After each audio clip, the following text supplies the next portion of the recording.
যারা এই গল্পের পর্বগুলো দেখেন নাই ডিসক্রিপশনে পেয়ে যাবেন। তো চলুন গল্পতে যাই। আজ সকাল থেকে মন মেজাজ ভালো নেই আমার। শরীরের মাঝে অস্থিরতা অনুভব হচ্ছে, জ্বর জ্বর ভাব। এমনি রান্না করছি, শুধু আলু ভাতে ভাত করেছি। মা ছেলেতে মিলে ওটাই খেয়ে নিয়েছি। ফ্যাক্টরিতে যেতে হবে আজ। রাতে ডিউটি করার কথা থাকলেও আমার কাজ পড়েছে দিনেই। এর জন্য ভীষণ কৃতজ্ঞ আমি। রাত হলে ঝামেলা হয়ে যেত একা একা মেয়েকে নিয়ে ফিরতে। বেলা হয়ে গেছে, মেয়েকে চাষের কাছে দিয়ে তৈরি হয়ে নিলাম বিপত্তি বাদে যাওয়ার সময়। ছেলে কিছুতেই একা বাড়িতে থাকবে না। চাষি কত করে বোঝালো, সে শুনবেই না। চাষি বাবা সোনা বলে তার কাছে থাকতে বলল। দোকান থেকে খাবার জিনিসও দিতে চাইলো, তবুও সে আমায় ছাড়বে না। অজ্ঞতা ছেলেকে নিয়েই রওনা হলাম। দেরি হয়ে গেছে এমনিতেই। হেঁটে যাওয়ার ইচ্ছা ছিল, রোজ রোজ রিক্সা করে যাওয়ার সাধ্য আমার নেই। কিন্তু আজ প্রথম দিন, হেঁটে গেলে দেরি হবে। বসের ভরসা উঠে যাবে আমার উপর থেকে। রিক্সাতে উঠি, তাড়াতাড়ি নিয়ে যেতে বলি। মেয়ে আমার কোলেই ছিল, ছেলে পাশে। কিছুক্ষণ পর ফ্যাক্টরিতে পৌঁছে বসের সঙ্গে দেখা করি। তিনি আমায় দেখেই প্রথম প্রশ্ন করেন, আপনাকে তো বলেছিলাম ছেলে না আনতে। আমাদের কাজের একটা রুলস আছে তো নাকি? আপনি এমন করলে কাল থেকে অন্য কর্মীরাও একই কাজ করবে। ফ্যাক্টরিটা মাছের বাজার হয়ে যাবে। প্রথম দিনই আপনার থেকে এমনটা আশা করিনি মিস তন্নি।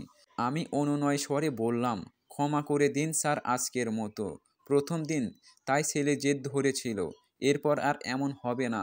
আজ সারাদিন অফিসে বন্ধ থাকলে কাল থেকে এমনিতেই আসতে চাইবে না। অনুগ্রহ করে আজকের দিনটা ছাড় দিন আমায়। বচের চোখ মুখে রাগের আভা স্পষ্ট, তবুও বেশি কিছু বললেন না আমায়। এক লোককে ডেকে কাজের জায়গায় নিয়ে যেতে বলল। আমায় নিয়ে ফ্যাক্টরির মেন পয়েন্ট দিয়ে একটা বসার জায়গা দেই। ওখানে বসেই কাজ করতে হবে আমায়।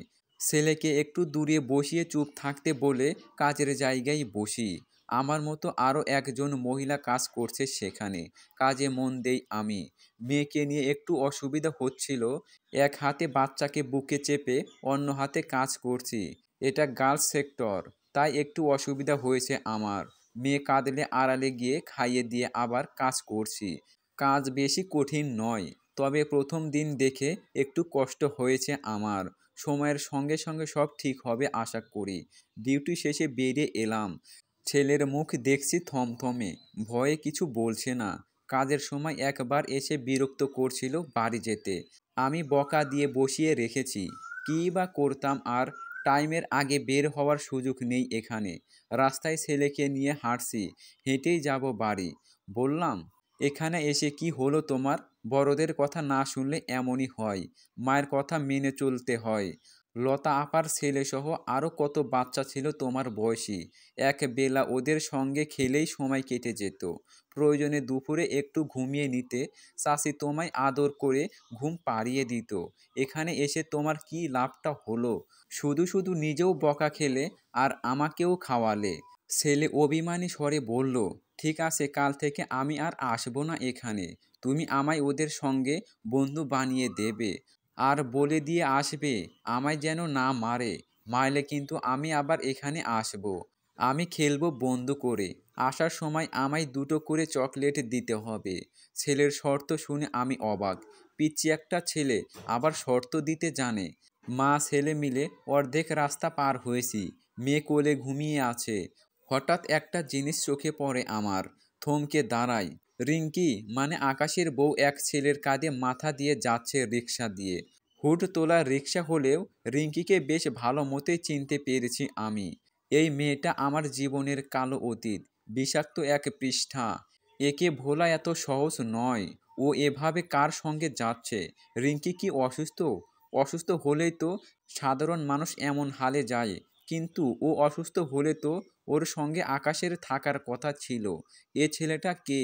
আমি যতদূর জানি রিঙ্কির কোনো ভাই নেই। তাহলে এই ছেলে কে? মনে প্রশ্ন অনেক, তবে উত্তর নেই একটাও। এক সময় নিজের মনকে বুঝিয়ে বললাম, আমি কেন ভাবছি ওর কথা? কে হয় ও আমার? ও যা পারে করুক, আমার কিছু যায় আসে না। বাড়ির পথে হাঁটাই মন দেই। পৌঁছে ফ্রেশ হয়ে 2 গ্লাস পানি মুখে দেই। ছেলের জন্য একটা ডিম ভেজেছি, আজ আর কোনো রান্না করিনি। একে তো জ্বর শরীরে, তার মাঝে সারাদিন কাজ করে ক্লান্ত আমি। ছেলেকে ভাত পানি দিয়ে বিছানায় শুয়ে পড়লাম। সন্ধ্যা হয়ে গেছে। শুয়ে থাকতে থাকতে ঘুমে চোখ ভারী হয়ে এলো। এমন সময় এসেছে লতা আপা। আমি তখনও শুয়ে আছি। লতা আপা কিছুক্ষণ মেয়ের পানে তাকিয়ে বলল, কাল সারা রাত ঘুম হয়নি জানো? তোমার ঘটনা শোনার পর মনটা খুব আনচান আনচান করছে বাকিটা শুনতে। তাই তো আজ কাজ শেষ করেই চলে এলাম। আমি একটু উঠে বসলাম। আজ নয় আপা, কাল শোনাবো কথা দিচ্ছি। আজ শরীরটা বড্ড খারাপ। আপা প্রথমে একটু দুঃখই পেলেন হয়তো। বাবারই কথা, বড় আশা নিয়ে এসেছিল তিনি। পরক্ষণেই আবার বললেন, শরীর খারাপ তো খেয়ে ঘুমিয়ে যাও। না খেয়ে থাকলে আরও খারাপ লাগবে। 2-3 বার খাবার মুখে দাও। আমি যাই, কাল বলবে কিন্তু সবটা। আপা চলে যায়। আমি কবার খাবার মুখে তুলে শুয়ে পড়ি। পরদিন উঠেছি বেশ সকালেই। রান্না বসাতে হাঁড়ি বের করেছি। খালা এমন সময় বললেন, কাল কাজ করে এসে খুব ক্লান্ত ছিলে মনে হয়, এসেই শুয়ে পড়েছিলে। তোমার ঘরে গিয়েছিলাম একবার, দেখলাম ঘুমিয়েছিলে, তাই আর বিরক্ত করিনি। জি চাচি, কাল শরীরটা খুব অসুস্থ ছিল, এখন ভালো আছি। চাচি আর কিছু বলল না। আমি রান্না শেষ করি, ছেলে মেয়েকে খাইয়ে নিজেও খেয়ে নেই। ছেলের কথা মতো 2টো চকলেট কিনে দিয়ে বাড়ি থেকে বের হই। আজ সময় থাকতে বেরিয়েছি। হেঁটেই গিয়েছি ফ্যাক্টরিতে। কাজের জায়গায় নিজেই গিয়েছি। মন দিয়ে কাজ করেছি। আধ ঘন্টা ব্রেক থাকে কাজে। সবাই তখন খাবার অথবা পানি খায়। আমি তো কিছুই আনিনি সঙ্গে করে। তাই একটা টেবিলের কাছে চেয়ার পেতে বসে রইলাম। আশেপাশে প্রায় সবাই খাবার খাচ্ছে। বস মানে রাশেদ স্যারকে দেখলাম দূর থেকে দাঁড়িয়ে তাকিয়ে আছে এদিকেই। একটু পর আমার সামনে এলেন তিনি। আমি তখন মেয়ের সঙ্গে কথা বলছি। স্যার এসে একটা চেয়ার টেনে বসলেন। আমি মেয়েকে কোলে নিয়ে উঠে দাঁড়াতে নিলে তিনি নিষেধ করলেন। বললেন, আজ আপনার কাজ লক্ষ্য করেছি, ভীষণ ভালো কাজ করেছেন। নতুন হলেও কাজে খুঁত ধরার উপায় নেই। Best of luck. আমি ধন্যবাদ দিয়ে চুপচাপ বসেই রইলাম মাথা নিচু করে। এরই মাঝে ব্রেক টাইম শেষ। যে যার জায়গায় যেতে লাগলো। স্যারের থেকে বিদায় নিয়ে আমিও গেলাম। মন দিয়ে কাজ করেছি। সব শেষে বাড়ি ফিরে আগে রান্না করেছি। মাছ আর ভাত করেছি। রেঁধেই খেয়ে নিয়েছি। আমি জানতাম লতা আপা আর চাচি আজ অবশ্যই আসবে। সত্যি সত্যি এলো তারা। লতা আপা সোজা কাহিনীতে যেতে বলল। আমি কিঞ্চিৎ হেসে বললাম, মানসিকভাবে তৈরি হয়ে নিন। এরপর যা শুনবেন তাতে মন নাড়া দিয়ে উঠতে পারে। ওরা দেখলাম বেশ আয়েশি ভঙ্গিতে বসলো বিছানায়। আমিও লম্বা শ্বাস নিয়ে শুরু করলাম। আকাশের সঙ্গে দিনকাল কেটে যাচ্ছিল সুখেই। ছেলেকে নিয়ে ছোট্ট পরিবার আমাদের। এর মাঝে জানলাম আমাদের দ্বিতীয় সন্তান অর্থাৎ আমার মেয়ের আগমনের কথা। আকাশ এবারও খুশি। এবার তার একটা মেয়ে চাই। মেয়ের নামও ঠিক করেছে। তবে ছেলের চাই ভাই। এ নিয়ে বাপ বেটাতে ঝগড়া। আমি বসে মজা নেই শুধু। আমার জীবনে তখন একটু একটু করে অন্ধকার ঘনিয়ে আসছে, যা আমার অজানা। রিঙ্কি মেয়েটা সেই বৈশাখের পর আরও 2বার এলো আমাদের বাড়িতে। আকাশের সঙ্গে কেমন যেন করে মেয়েটা। আমার ঠিক ভালো লাগে না। আবার বলতেও পারি না। আকাশ ঠিক ছিল তখনও। স্ত্রী ও বাচ্চা নিয়েই ওর জীবন তখন। এর মাঝে আমার দেবরের বিয়ে ঠিক হয়। পাকা কথা বলার দিন পরিবারের সবাই যাবে, কিন্তু আমায় নেবে না শাশুড়ি মা। তার ধারণা আমি গেলেই আমার মতো হবে তার ছোট ছেলের বউ। আমি যেতে চাইলাম না। আকাশ নাছোড়বান্দা, আমায় ছাড়া সে যাবে না। বাড়িতে হুলস্থুল কাণ্ড। রিঙ্কি এলো এমন সময়। শুনলাম সেও যাবে সেদিন। কেমন যেন এবার আর আকাশকে একা পাঠাতে চাইলাম না। শাশুড়ি মার বারণ সত্ত্বেও গেলাম আমি। মেয়ে দেখলাম। ওর নাম তটিনী। লম্বা চুল মেয়েটার। মাশাআল্লাহ, ছোট একটা জব করে। আমার ভীষণ পছন্দ হয়েছে। দেখাশোনা আগেই ছিল, তাই ওই দিন বিয়ে ফিক্স হলো। তারিখ দিয়ে বাড়িতে এলাম। রিঙ্কি সেদিন আমাদের বাড়িতে থাকবে। বড় যার করা আদেশ, তার বোনের যেন ঠিক মতো খাতির যত্ন হয়। শাশুড়ি মা নিজ হাতে বেড়ে খাওয়ালেন মেয়েটাকে। তার পাশের ঘরে থাকতে দিলেন। কিন্তু ও থাকবে আমার পাশের ঘরে। ওই ঘরে এসি ছিল তাই। বেশ তাই হলো, ওই ঘরটাই দেওয়া হলো। রাতে শুয়ে পড়েছি আমরা। মাঝরাতে আকাশের বাথরুমে যাওয়ার প্রয়োজন হলো। আমার বেডরুমের বাথরুম তখন কী যেন সমস্যা হয়েছে, তাই বন্ধ রেখেছি কিছুদিন। আকাশ বাইরের ভাত রুমে গেছে, আমায় বলে গেছে। খুব বেশি গভীর ঘুম নেই তখন। হঠাৎ রিঙ্কির দরজা খোলার আওয়াজ পেলাম। সঙ্গে সঙ্গে চোখ দুটো খুলি আমি, কান সজাগ করি। মেয়েটা হেঁটে হেঁটে আমার ঘরের সামনে দিয়ে গেল। ওই রুমের বাথরুম আছে, তাহলে এত রাতে ওর কাজ কি বাইরে? মনে খটকা লাগে আমার। বাহির হই আমি, চারপাশে তাকিয়ে দেখি রিঙ্কি নেই। ডাইনিংয়ের আলো জ্বলে সারা রাত। আকাশ যেই বাথরুমে গেছে সেই দিকে গেলাম, দেখলাম রিঙ্কি দাঁড়িয়ে আছে বাইরে। এ কেমন ভদ্রতা! একটা পরপুরুষ বাথরুমে ও একটা মেয়ে বাইরে দাঁড়িয়ে আছে হ্যাংলার মতো। বিষয়টি কেমন যেন লাগে আমার। এগিয়ে গিয়ে প্রশ্ন করি, তুমি এখানে কেন রিঙ্কি? ছেলে মানুষ বাথরুমে গেলে এভাবে কেউ দাঁড়িয়ে থাকে, তাও এত রাতে?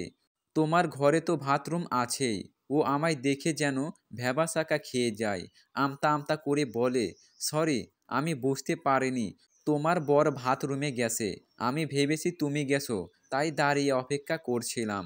আমার বাথরুমটা একটু অপরিষ্কার আছে, তাই যেতে ইচ্ছে হয়নি। ওর কথা শুনে আমি যেন আকাশ থেকে পড়লাম। ও আসার আগের দিনই আমি বাথরুম পরিষ্কার করেছি ওই ঘরের। এরপর কেউ যায়ও নি, কারণ ওই ঘরে কেউ থাকে না। এর মাঝে আকাশ বের হয়। দুজনকে বাথরুমের বাইরে দাঁড়িয়ে থাকতে দেখে ভ্রু কুঁচকায়। আমি বিষয়টি গোপনে রেখে বলি, তুমি ঘরে যাও, ছেলে একা আছে। একটা দরকারে আমি আর রিঙ্কি কথা বলছিলাম। আকাশ চলে যেতেই রিঙ্কিও যায়। আমি আর দাঁড়িয়ে থেকে কি করব, তাই আমিও ঘরে যাই। পরের দিন দেখি আকাশ তৈরি হয়ে নিচে নেমেছে অফিসে যেতে। রিঙ্কি বারবার ওর সঙ্গে যেতে চায়। শপিং মলের আগে নামিয়ে দিতে বলে। আকাশের মিটিং থাকার ওর সঙ্গে ওর দুজন ক্লায়েন্টও যাবে সেদিন। তারা আগে থেকেই গাড়িতে বসে আছে। এ কথা শুনে রিঙ্কির খুব মন খারাপ। কাউকে না বলে বাড়ি ছেড়ে চলে যায় সে। সন্ধ্যায় আকাশের ফোনে কল আসে অপরিচিত নাম্বার থেকে। কল ধরি আমি। কথা বলে না কেউ। 3বার এমন হয়। আকাশ তখন কম্পিউটারে কাজ করছে, বিধায় আমায় ধরতে বলে কল। ওইদিকে কথা না বলায় বিরক্ত হয়ে ওর ফোন ওকে দিয়ে পিছনে দাঁড়িয়ে থাকি আমি। মিনিট 10 পর আবারও কল আসে। এবার আকাশ রিসিভ করে। রিঙ্কির কল ছিল সেটা। আকাশকে ওর বোন অর্থাৎ আমার বড় যার আসার সংবাদ দিচ্ছে। আমি বুঝলাম না, এ কথা আমায় বললে কি হতো? আমি কল ধরলে কথাই বা বলল না কেন? বিষয়টি গোলমাল লাগে এবার। বিয়ের 10 বছর পর স্বামীর বাড়ির চৌকাঠের সামনে এসে দাঁড়ালাম আমি। দিনটি ছিল শুক্রবার। মাংস ভাত ডাল রান্না করে ঘামাক্ত শরীর নিয়ে ডাইনিংয়ে দাঁড়িয়েছি সবে। দেখতে পেলাম আমার বড়জা এসেছে। দেবরের বিয়ের উপলক্ষে এসেছে তারা। এই প্রথম তাকে দেখলাম সামনাসামনি। এর আগে দেখেছি ভিডিও কলে অথবা ছবিতে। মানুষটাকে দেখে চোখ দুটো বড় হয়ে গেছে আমার। ফর্সা দবদবে চেহারা, প্লাক ভ্রু, পরনে পাতলা জর্জেট শাড়ি, নীল রঙের হাতা কাটা ব্লাউজ, ঠোঁটে বেবি পিঙ্ক লিপস্টিক, হাতে ঘড়ি। ভীষণ সুন্দর দেখাচ্ছে তাকে। 3 সন্তানের জননী তিনি। দেখে বোঝার উপায় নেই। এদিকে আমি 2 বাচ্চার মা হয়ে কেমন হয়ে গেছি। সূক্ষ্ম চেহারা আমার, মলিন হাত পা। বড়জার সামনে দাঁড়ালে আমার নিজেকেই বয়স্ক লাগে বেশি। উনার পরনে কত দামি শাড়ি, আমার পরনে সুতি একটা কামিজ। ধুলো মাখা শরীর, এলোমেলো চুল।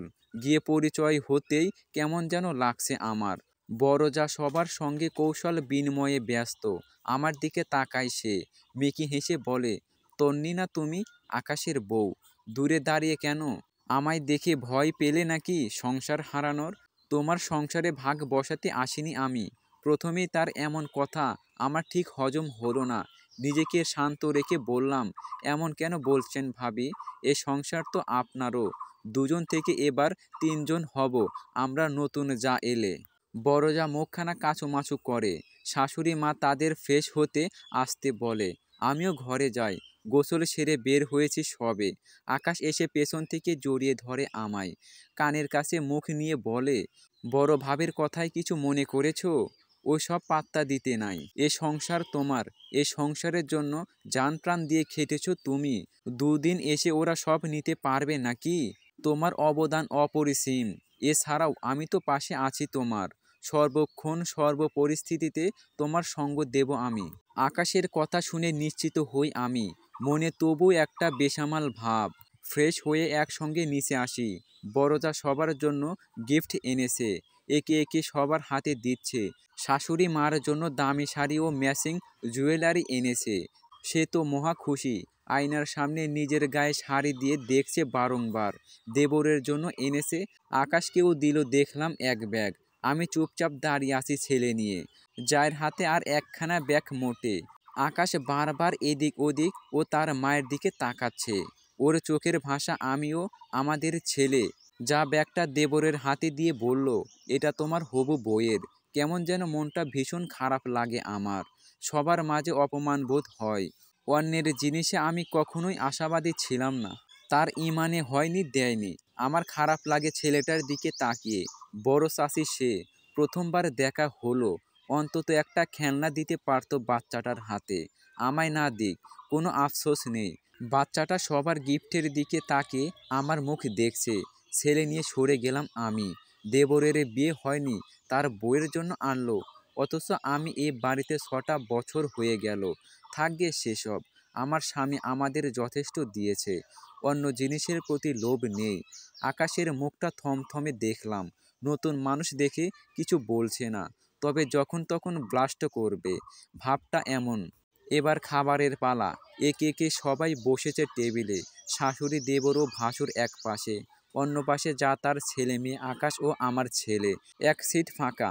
আমি খাবার বেড়ে দিতে লাগলাম। সবার পাতে খাবার দিয়ে আকাশের পাশে গিয়ে দাঁড়িয়ে আছি। যে যার মতো খাওয়া শুরু করেছে। আকাশ হাত ধুয়ে বলল, দাঁড়িয়ে আছো কেন তন্নি? বসে পড়ো, চেয়ার তো খালি আছে। খাবে কখন তুমি? বেলা অনেক হলো। আমি আমতা আমতা করছি, কেউ বলেনি খেতে বসতে। বসলে যদি কিছু হয়, বারবারই একা খেতে হয় আমার। এ বাড়িতে কেউ আমার সঙ্গে তেমন খায় না। রান্না করি কিন্তু আমি। আকাশ জোর করে খেতে বসালে হয় দেবর নয় শাশুড়ি উঠে যায় টেবিল থেকে। তাই আমিও আর বসি না। শাশুড়ি মুখ বাঁকিয়ে বললেন, 1 ঘন্টা না খেয়ে থাকলে তোর বউ মরে যাবে নাকি? খাওয়া শেষে খেতে পারবে না, ও বসলে আমাদের বেড়ে দেবে কে? বড় ছেলে বউ আমার কত বছর পর এলো, ওরা আগে খেয়ে নিক। সবাই একসঙ্গে বসলে খাবার শর্ট পড়তে পারে। আকাশ তৎক্ষণাৎ উঠিয়ে দাঁড়িয়ে বলে, তোমরা ছোট বাচ্চা নাকি যে হাতে হাতে খাবার খাওয়াতে হবে? হাতে নেই তোমাদের? খাওয়া শেষে কেন খাবে ও? কষ্ট করে সারাদিন নিজে সব রান্না করেছে, এ কথা শুনতে। ও প্রেগনেন্ট একজন মহিলা, ওর সামনে ওকে না দিয়ে খাও কিভাবে তোমরা? রুচিতে বাঁধে না? এতগুলো মানুষ খাবে, শর্ট পড়বে না? আমার বউ খেলেই শেষ হয়ে যাবে সব। আকাশ প্রচণ্ড রাগ নিয়ে কথাগুলো বলে খাবার রেখে উঠে যায়। আমি কি বলবো, কি করব জানি না। ঘরে যেতে লাগলাম আকাশের পিছু পিছু। শাশুড়ি মা কেঁদে কেটে ভাসাচ্ছেন। উনি কিন্তু জানতেন আকাশ বেশি কথা বলে না, কিন্তু যখন বলে গা থেকে চামড়া তুলে নেই একবারে। সব দোষ হয়েছে আমার, একমাত্র আমার জন্যই নাকি আকাশ তার বাড়ির লোকের সঙ্গে অশান্তি করে। এই দোষ বারবারই হয়ে আসে আমার, তাই আর আফসোস করি না। জানেন, এক সময় মনে বড় আশা ছিল, আমার নিজের একটা পরিবার হবে, একত্রে খাবো, গল্প করব। কিন্তু আশা আমার আশাই থেকে যায়। ঘরে এসে আকাশকে আর কিছু বলার সাহস হয় না আমার। বললে এবার আমার ওপর রাগ ঝাড়বে। চুপ করে বসে থাকি আমি। ছেলেও চুপ করে শুয়েছে। ও বেলা আর খাওয়া হয় না আমার। রাতে রান্না করে ঘরে এসেছি সবে। এমন সময় বড়জা এলো আমার ঘরে। বিছানায় বসে বলল, পেটে কি বেবি তোমার? মেয়ে নাকি আর একটা ছেলে? তখনও এটা জানা হয়নি আমার, তাই বলি চেক আপ করাইনি। অনেক আগে করিয়েছিলাম 2 বার। যা বেবি হোক, সুস্থ হোক, এটাই আমার চাওয়া। বড়জা কিছুক্ষণ চুপ থেকে বলে, আকাশ তোমায় ভীষণ ভালোবাসে তাই না? হ্যাঁ, ভালোবাসে বলেই তো সবার বিরুদ্ধে গিয়ে আমায় বিয়ে করেছে, এতকাল আমায় নিয়ে সংসার করছে। বড়জা এবার মুখ বাঁকিয়ে বলে, তা ভালো। অধিক ভালোবাসা আবার ভালো লক্ষণ নয়। দেখে শুনে থাকবে।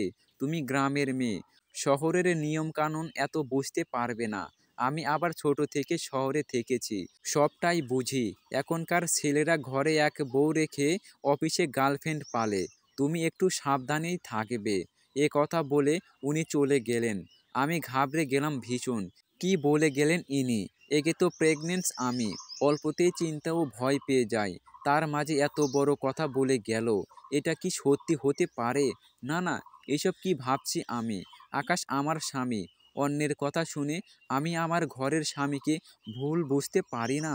এতদিনের সংসার আমাদের, অন্যের কথায় কেন আমি উতলা হই? নিজের মনকে নিজেই শান্ত করে নিচে এসেছি, সবাইকে খেতে দিয়েছি। খাওয়া শেষে আমার আর আকাশের খাবারটা ঘরে এনেছি। ছেলে সবার সঙ্গেই খেয়েছে। আকাশ নিচে আসবে না। ঘরে খাবার রেখে কি যেন নিচে এসেছি।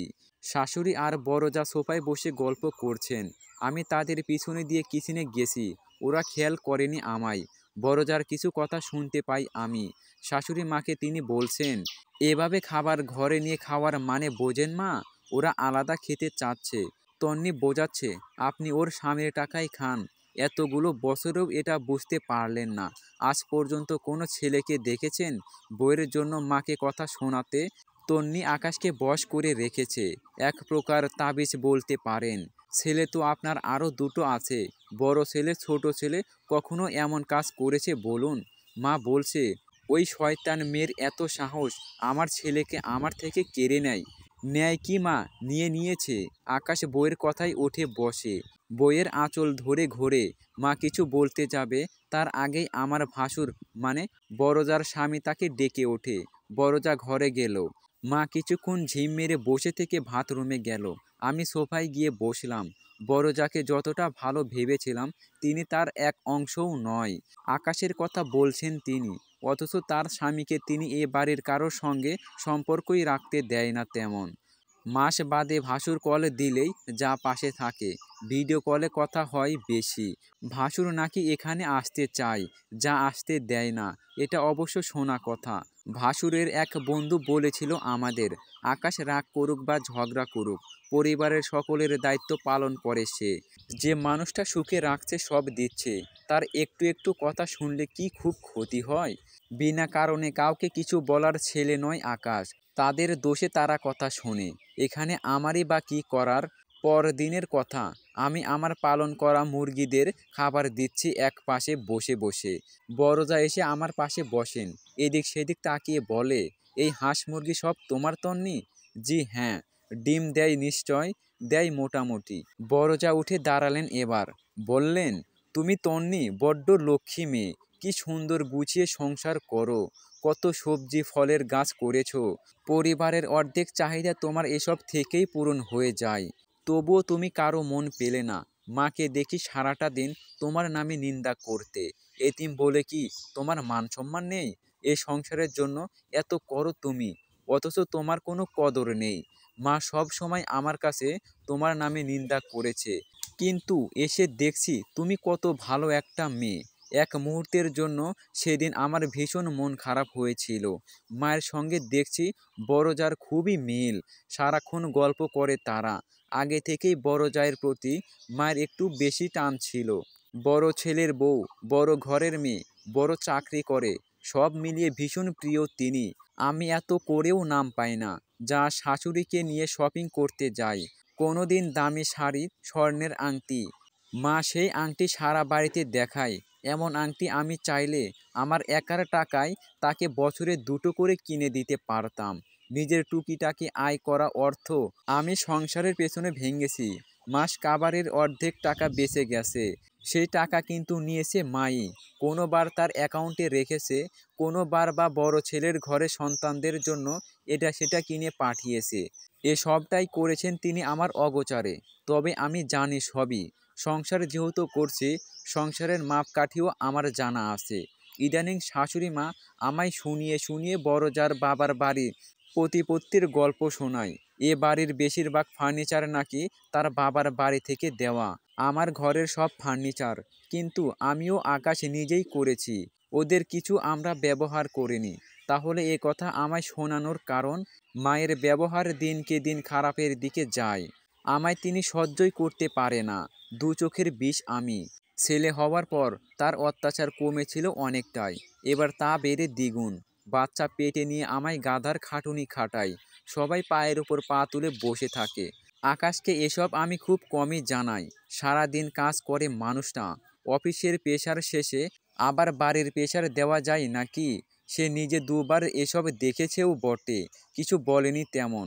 আকাশ নিজেই বিরক্ত ভীষণ। একটা ছেলে মানুষ হয়ে কত আর মহিলাদের সঙ্গে ঝগড়া করা যায়। আমায় শুধু বলে সেভ হয়ে চলতে, আলাদা ঘর নেবে। একটা প্রজেক্ট ওর হাতে, সেটা শেষ হলেই ঘর নেবে অন্যত্র।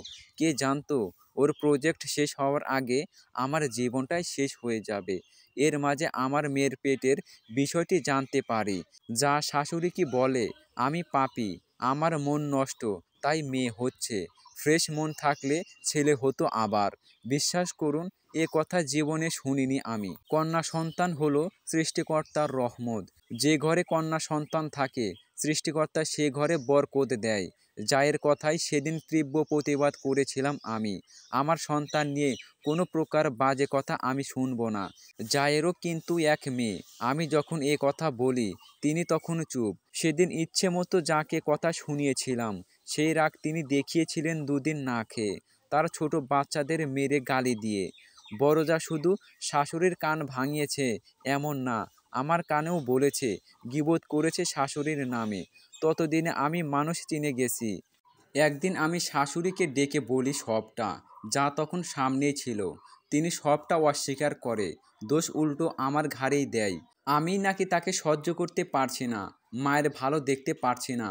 মা জায়ের সঙ্গে একটু মিলেমিশে থাকছে, তাই নাকি আমি হিংসা করছি। শাশুড়ি মা জায়ের কথাই বিশ্বাস করে নেয়।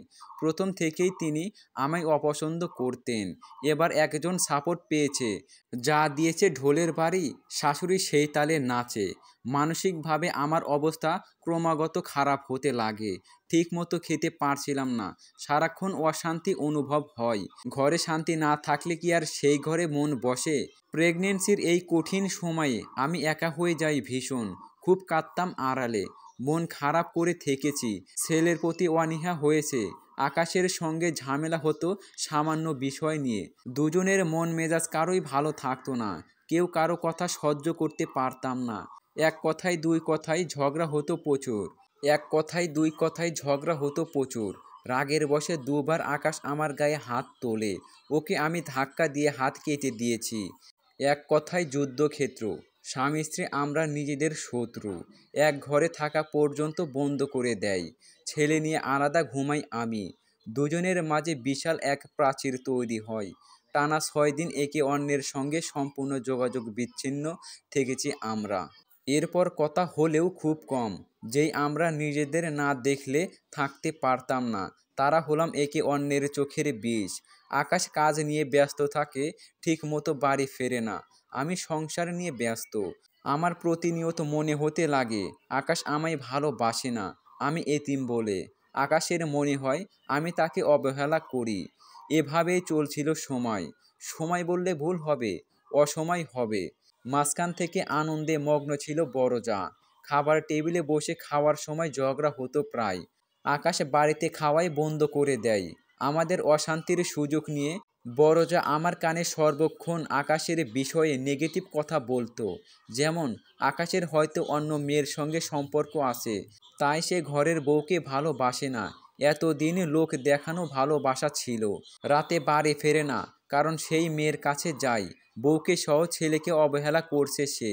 এর মানে স্পষ্ট, আকাশ পরনারীতে আসক্ত।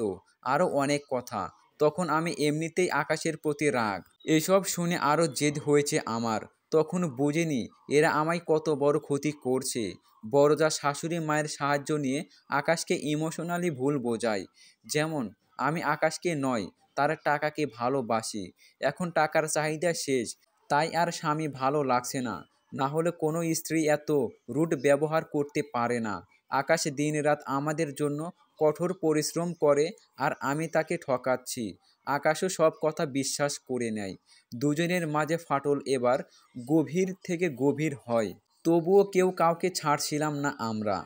আমাদের মাঝে একটা বাঁধন ছিল, আমাদের সন্তান, যার মুখের দিকে তাকিয়ে দুজনে বিষ খেয়ে যেন বিষ হজম করছিলাম। এবার বড় যার নজর পড়ে আমার ছেলের ওপর। আলিফকেও সে হিংসা করত। ওনার ক্রুমন্ত্রণায় রক্ষা পায়নি আমার ছোট ছেলেটাও। একদিন বিকেলে ছেলের জন্য লুডুস রান্না করেছি। একটা মাত্র লুডুসের প্যাকেট ছিল সেদিন। আমার ছেলে আবার প্রায় রাতে লুডুস খায়, এজন্য ঘরে রাখি সব সময়। তো ছেলে বায়না ধরেছে দেখে রান্না করে দিয়েছি। ও স্যুপ লুডুস খায়, ডিম বা সবজি দিয়ে খাওয়া বোঝে না, সেই মতো রান্না করেছি আমি। বড়জা একবার দেখে গেল বিষয়টি। মিনিট দুয়েক পর তার মেয়ে আসে, তাকেও লুডুস বানিয়ে দিতে বলে। এত কিছু হলেও বাচ্চাদের প্রতি আমার স্নেহ ছিল, ওরা নিষ্পাপ। আমি মেয়েটাকে কাছে টেনে বলি, মা, আজ ঘরে লুডুস নেই আর, একটা ছিল, ভাইকে দিয়েছি, তুমি আগে বললে তোমায় রান্না করে দিতাম, ভাইকে কিছু একটা বুঝিয়ে নিতাম, কিন্তু এখনও খেতে শুরু করেছে, এখন নিলে কাঁদবে ভীষণ। এছাড়া তুমি তো স্যুপ লুডুস খাও না, তোমায় আমি কাল রান্না করে দেব টেস্টি করে। মেয়েটা কিছু বলল না, হেঁটে হেঁটে আমার ছেলের কাছে গেল। আরিফ তখন চেয়ারে বসে চামচ দিয়ে গরম লুডুস খাচ্ছে। মেয়েটা হঠাৎ করে লুডুসের বাটি উল্টে দিল আমার ছেলের গায়ে। ইচ্ছে করেই করলো এই কাজ। আমি চোখের সামনে দেখলাম, ছেলে আমার গণবিধারী চিৎকার, অর্ধেক হাত হাঁটু প্রায় পুড়ে গেছে। বাচ্চাদের চামড়া অনেক সেনসিটিভ। মাথায় রক্ত চড়ে গেল আমার। মেয়েটাকে প্রচণ্ড জোরে ধমক দিলাম, ও যথেষ্ট বড়, কেন করলো এই কাজ। ধমক শুনে মেয়েটা ঘরের বাইরে তাকায়। আমি দৌড়ে ছেলেকে জড়িয়ে ধরে পেছনে তাকাতেই দেখি বড় যা দরজার আড়ালে দাঁড়িয়ে মিটিমিটি হাসছে আর মেয়েকে ইশারা করছে। আজকের জন্য এই পর্যন্তই গল্পটা। তো কেমন লাগলো গল্পটা জানাবেন।